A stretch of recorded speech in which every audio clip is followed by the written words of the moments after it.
wabarakatuh. Sebelumnya terima kasih kepada Ibu dosen pembimbing dan Ibu dosen pengampu Dr. Yuda Nilestia MAG dan juga rekan-rekan yang telah hadir pada kesempatan kali ini. Puji dan syukur marilah sama-sama kita panjatkan kepada Allah Subhanahu wa taala yang telah memberikan kesempatan untuk kita dapat berkumpul di ruangan seminar proposal pada pagi hari ini. Salawat beriang salam tidak lupa-lupanya kita kirimkan kepada Nabi beserta yang lainnya Nabi Muhammad SAW yang telah membawa umatnya dari alam kebodohan sampai kepada alam yang berilmu pengetahuan seperti sekarang ini adanya. Perkenalkan, nama saya Tika Saputri dengan NIM 2123154 dari Prodi Pendidikan Agama Islam, yang mana judul proposal saya yaitu pengaruh pembelajaran pendidikan agama Islam terhadap perilaku sosial siswa di SMP 1 Kecamatan Bukit Barisan. Pada bab satunya yang mana dilatar belakangi oleh Pendidikan Nasional Indonesia sebagai diamanahkan dalam Undang-Undang Dasar Republik Indonesia tahun 1945 tidak hanya bertujuan untuk mencerdaskan kehidupan bangsa, tetapi juga membentuk manusia yang beriman, bertakwa, dan berakhlak mulia. Pendidikan memiliki peran strategis dalam pengembangan sumber daya manusia melalui jalur formal, informal, dan non-formal. Pendidikan agama Islam merupakan bagian dari integritas dari sistem pendidikan nasional yang berfungsi menanamkan nilai-nilai keimanan, ketakwaan, dan akhlak mulia. Dan juga pembelajaran akhlak tidak hanya berorientasi pada transfer pengetahuan keagamaan, tetapi juga bagaimana membentuk akhlak seorang siswa. Namun pada realitanya menunjukkan masih marak perilaku yang menyimpang di kalangan remaja, seperti rendahnya disiplin, kurangnya empati, serta perilaku sosial yang tidak sesuai dengan norma agama. Berdasarkan hasil observasi awal yang telah dilakukan di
Yang kedua yaitu pada kajian teori dan pengajuan hipotesis. Yang pertama yaitu deskripsi teoritik,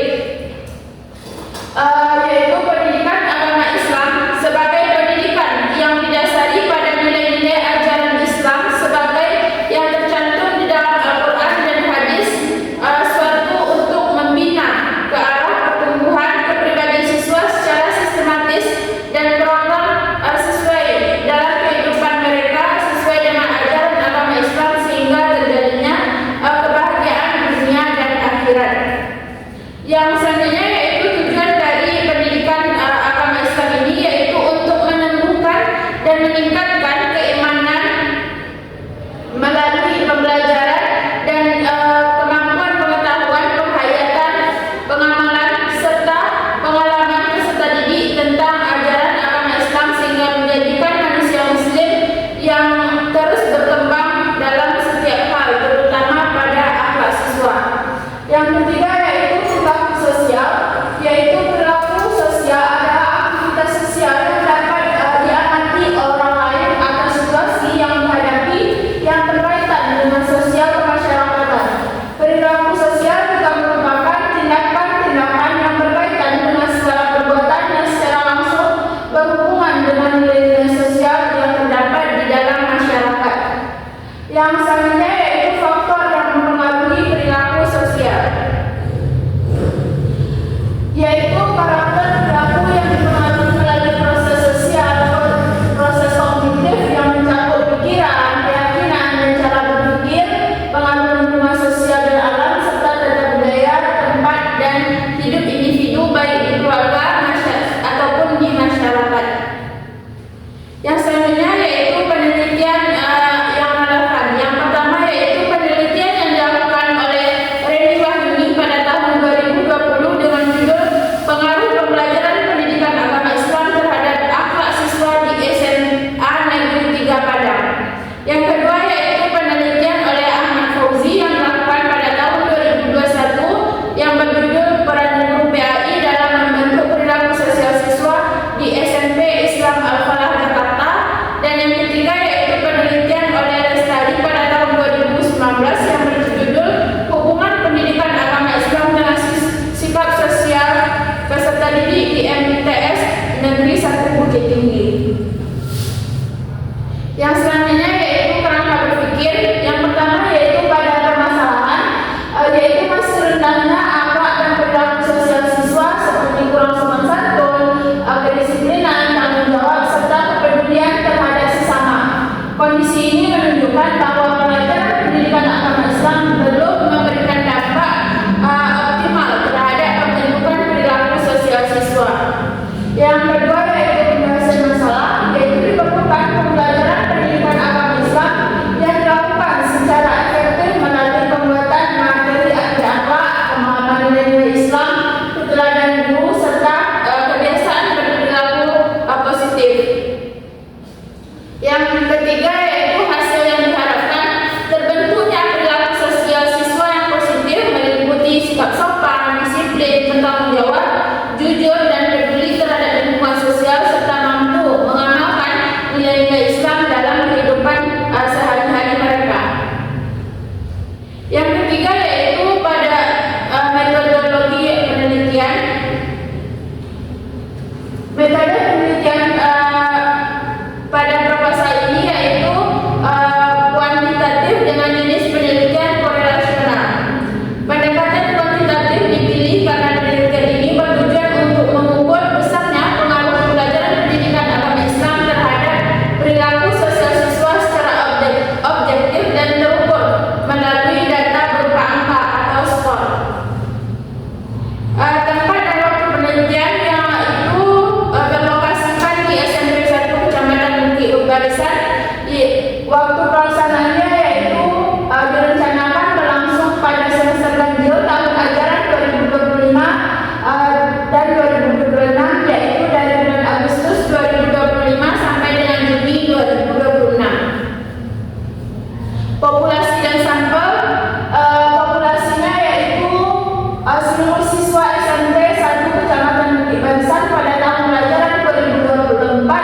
dan 2025 yang mengikuti pembelajaran pendidikan agama Islam. Populasi penelitian mencakup siswa kelas 8 sampai dengan siswa kelas 9. Sampelnya yaitu pengambilan sampel yang digunakan dalam yaitu sampling purpose, yaitu penentuan sampel dengan mempertimbangkan kriteria tertentu. Adapun yang menjadi sampel yaitu siswa kelas 8 dan siswa kelas 9 pada tingkat siswa yang mana siswa sudah mendapatkan pembelajaran daring secara berkelanjutan dan dinilai lebih stabil dalam aspek perkembangan sosial mereka. Yang selanjutnya yaitu teknik pengumpulan data. Yang pertama yaitu angket kuesioner, yang mana digunakan untuk memperoleh data tentang pembelajaran pendidikan agama Islam yaitu variabel X dan perilaku sosial siswa yaitu variabel Y. Yang kedua yaitu teknik pengumpulan datanya observasi, yang dilakukan untuk melihat perilaku sosial siswa secara langsung di lingkungan sekolah seperti interaksi dengan teman, sikap sopan santun, dan kegiatan bernuansa keagamaan. Yang ketiga yaitu dokumentasi. Dokumentasi dilakukan untuk memperoleh data berupa data siswa, struktur organisasi sekolah, komisi umum sekolah, dan dokumen pembelajaran pendidikan agama Islam. Yang selanjutnya yaitu instrumen penelitian. Yang pertama yaitu variabel X. Instrumen variabel X yaitu pembelajaran pendidikan agama Islam dengan indikator keteladanan guru, materi ajar keagamaan, kedisiplinan dalam pembelajaran, membiasakan kegiatan religius, metode dan strategi pembelajaran. Yang selanjutnya yaitu variabel Y, yaitu perilaku sosial siswa dengan indikator kerjasama, toleransi, kepedulian, disiplin sosial, sopan santun dalam pergaulan, dan menghindari perilaku negatif. Teknik analisis datanya ada dua. Yang pertama yaitu analisis deskriptif, yaitu untuk mengetahui gambaran umum skor angket, kategori skor, persentase jawaban, rata-rata nilai pada masing-masing variabel. Yang kedua yaitu analisis inferensial, yang digunakan untuk membuktikan hipotesis penelitian, uji korelasi